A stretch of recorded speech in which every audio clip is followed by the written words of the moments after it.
Native Americans, cowboys, Elvis impersonators, and blonde women, they're all trying to kill me. What is happening, everybody? Low IQ Media here. I am the Kentucky Fried movie collector. And the movie I am going to be reviewing for you guys today is Guns, Girls, and Gambling, a Christian Slater movie. It's really a collaborative movie. It's got quite the cast. And before we get into the movie, make sure you guys like, share, and subscribe. Smash that like button, and especially smash the subscribe button. I would really appreciate it. Action smash all that stuff, if you get my drift. Well, this movie's got quite the cast. It's quite an ensemble, really. You have Christian Slater as John Smith, Helena Madison as the blonde, Gary Oldman as Elvis, and he's referred more to Elvis in the movie, and Megan Park as the girl next door, Chris Kattan as Gay Elvis, Dane Cook as Sheriff Hutchinson. You have Jeff Fahey, who plays the cowboy, and he's also plays the cowboy, essentially the cowboy or the dog lover in Alita Battle Angel, if you remember him. He's just a pretty cool character. We got Sam Tramiel as Sheriff Conley, Powers Booth as the rancher, Tony Cox as Midget Elvis, and Anthony Wong as Asian Elvis. So it's quite an interesting cast. As you can see, we have a lot of kind of Tarantino type of naming in the characters. It's not really a Tarantino kind of movie. The synopsis of this movie is Indian casinos, case of mistaken identity, a MacGuffin chase, and a plot twist in the end. And you get to see Christian Slater pretty much get his ass kicked throughout the whole movie by different people chasing after him, getting in different scenarios, getting his butt kicked. And in the movie, though, you're kind of getting into that. Not that bad. The main villain, or the girl who's she's not the villain necessarily, but Helena Madison, her character, the blonde, she's just super ass kicking, hot as hell, most definitely, as you've seen from the opening shot. The pros of this movie are, the movie's short. I like that, and all the women are gorgeous in it. They're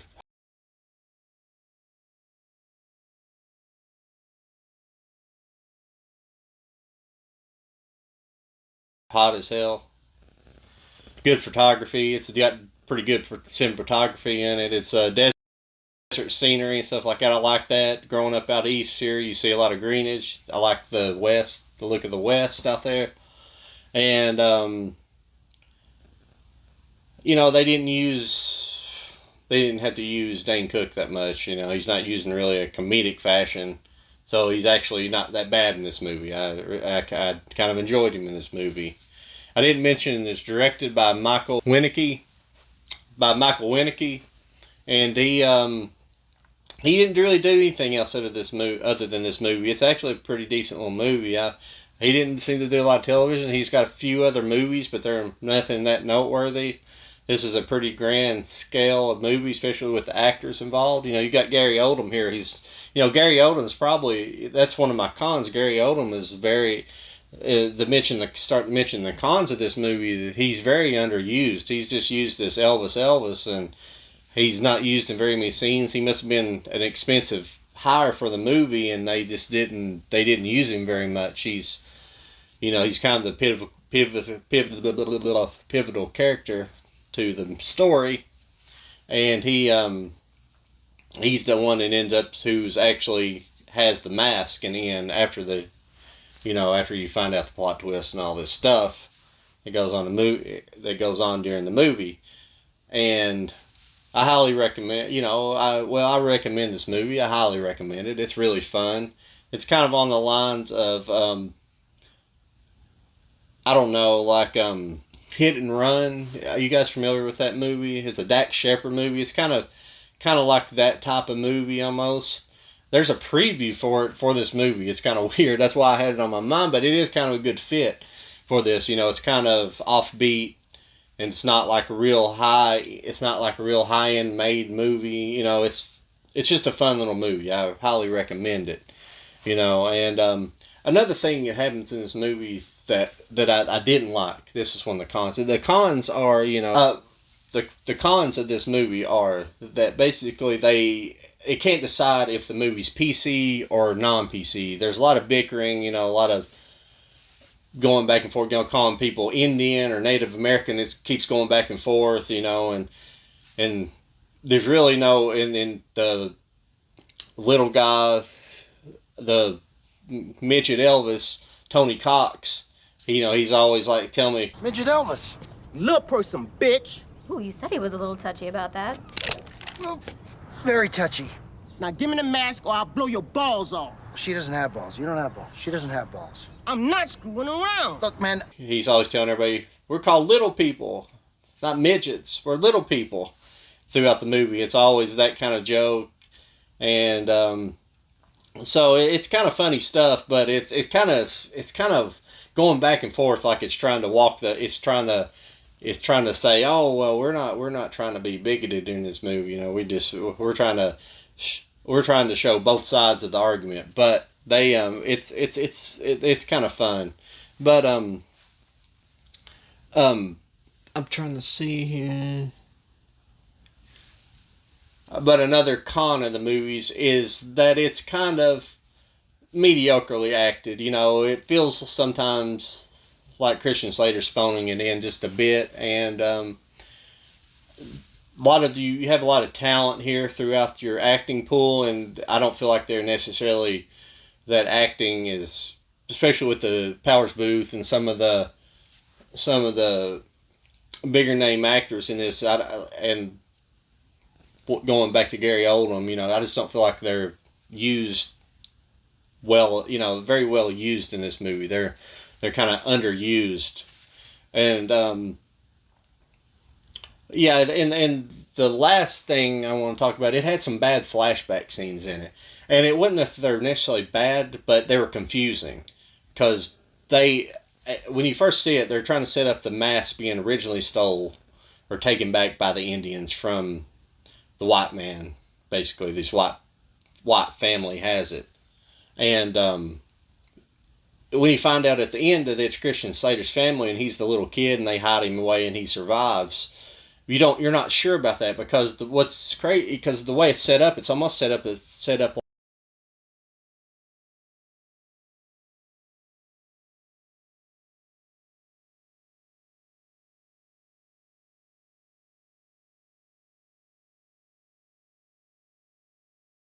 like it's in the Old West, and because they desaturate the scene, and it doesn't really look like a flashback.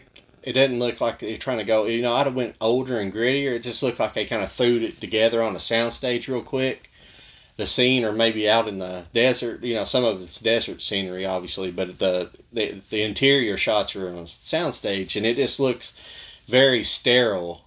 And the woman was in the scene was not, when I originally I thought this is old time. I said, well, she's dressed in modern jeans almost.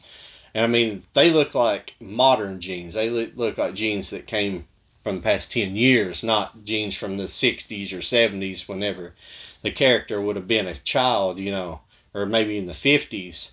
The clothing just didn't match. The clothing just looked like new, what they were wearing, and they didn't look like ranch hands, and they weren't really ranch hands. It turns out at the end they're like archaeologists who dug up the mask, and they basically got killed because they had found the mask. And so that flashback, there's a couple of flashback scenes from that same scenery, and it just doesn't work for me. It just It didn't look like it should have. It didn't look like a good flashback scene. It just looked like they took just like the movie continued on in the normal fashion of cinematography and the film or the whatever they used for. I don't know if it was digital or film, but they just desaturated the shot, cheaply desaturated it in post, and they didn't do a real good job of it.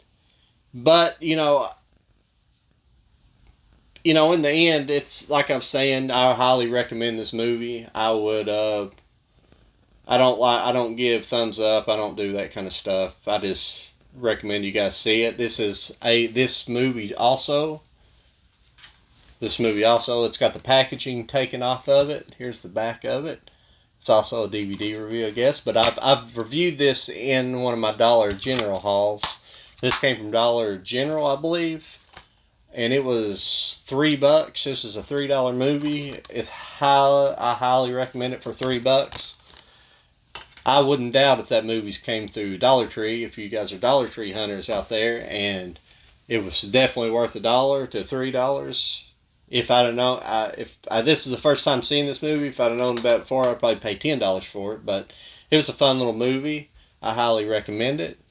And before everybody gets out of here, and you guys want to get away from my rambling, make sure you guys like, share, subscribe. And I did want to talk about one other thing before I get out of here. And hold on, I'm saying that twice, like an idiot. But I'm going to try to start doing my collecting videos. Are going to be Mondays and Fridays. The haul videos, essentially the movie pickups, are going to be on. I'm going to try to put one up on Monday morning and on Friday mornings. And then sprinkled out either maybe on a Wednesday and Sunday are going to be something different. Either spotlights on my collection or a video review like this, a movie review. And it's going to be, when I do a review, it's going to always be oddball stuff like this or older movies. That's what I like to do. I like to do things that people are not doing, or a movie review of something people wouldn't expect. But I appreciate you guys watching. Like, share, subscribe. And I am out of here.